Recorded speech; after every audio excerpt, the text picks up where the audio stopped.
Good day, I'm Stephen McHugh, and this is your JIS News for Wednesday, July 24. The Ministry of Health and Wellness has activated its National Ebola Virus Disease Response Plan to prevent or limit the impact of the disease affecting Jamaica. Portfolio Minister Dr. Christopher Tufton made the announcement in Parliament Tuesday.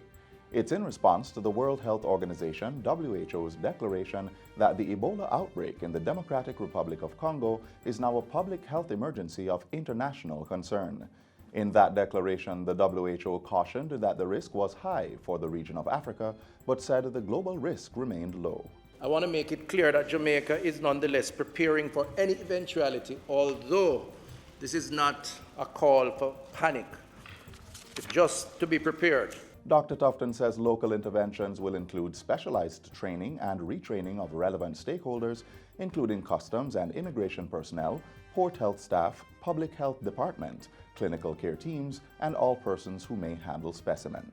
The Ministry of Health will also heighten surveillance and screening at ports of entry to the country and review clinical protocols for management and infection control practices. Mr. Speaker, we are also reinforcing our lab response capabilities and preparing isolation areas at our public health facilities. Back in 2015, we had procured personal protective equipment which were distributed to hospitals. We will be ensuring that these are in place, if not replaced. We also put in storage emergency stock at the Ministry's central stores. We are now doing an inventory of these items, and additional items will be procured as required. In other health news, the minister is reporting a major decline in the cases of dengue. At the peak of the outbreak in January this year, the Health and Wellness Minister says the country recorded 1,943 cases. But Dr. Tufton says there has since been a significant fall in those numbers, with June 2019 having only 124 cases to date. So we have seen a fall off, Mr. Speaker, but nevertheless, we're not going to take it for granted. And indeed, we have seen some months having a slight uptick, but certainly nowhere near where it was back in January of this year. In a statement to Parliament on Tuesday, Dr. Tufton said that as of July 22, there were 4,930 suspected, presumed, or confirmed dengue cases. Of the total, there were 1,057 cases with dates of onset in 2018 and 3,873 with dates of onset in 2019.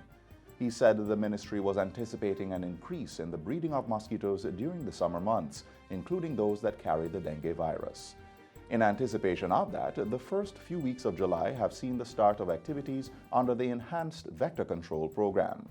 These include a comprehensive public education and media campaign, home inspections and the destruction of breeding sites by 1,000 temporary vector control workers, as well as island-wide fogging by parish health departments. Citizens are meanwhile urged to support the state's interventions by ridding their homes of mosquito breeding sites. In other news, out of Parliament yesterday, the National Cultural and Creative Industries Council of the Ministry of Culture, Gender, Entertainment and Sport is now up and running. This was revealed by Minister Olivia Grange during her sectoral presentation. The council, which resides in my ministry, is now poised to take on the collation of data on the industry. This is essential for decision making.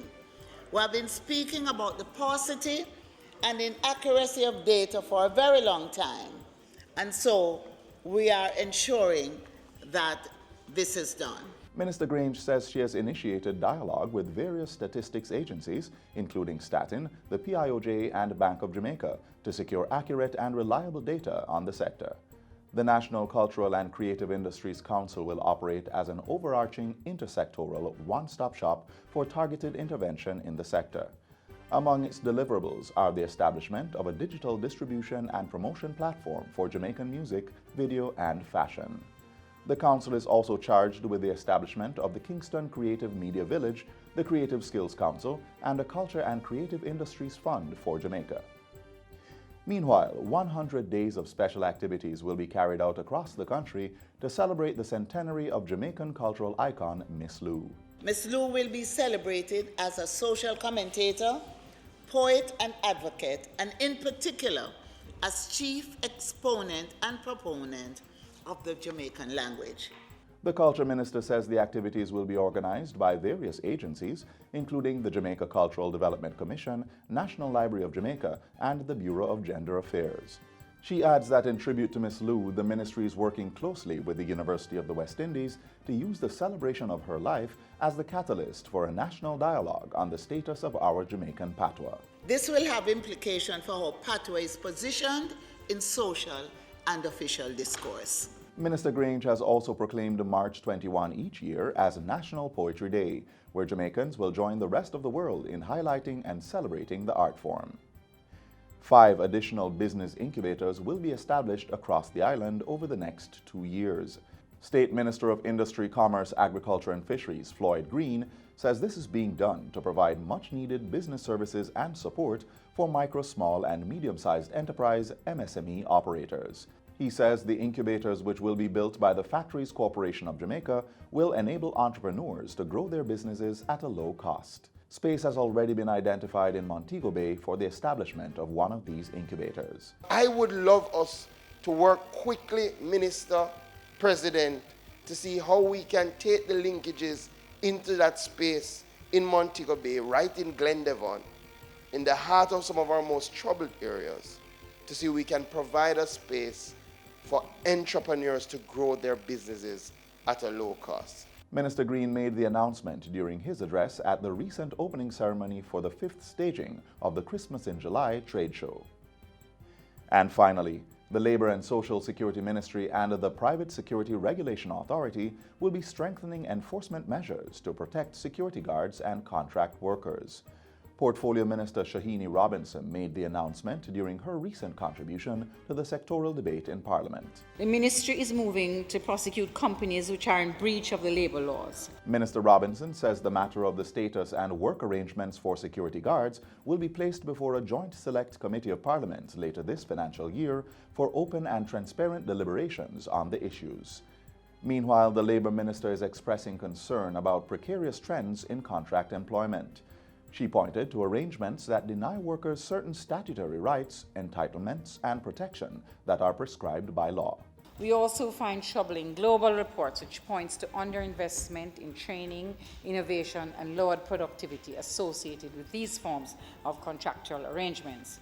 In this regard, the ministry is prepared to examine good practices internationally and to engage tripartite discussions with a view of carving out an appropriate national response, balancing the interests of both employers and employees. And that's it for JIS News Today. I'm Stephen McHugh. Thanks for watching.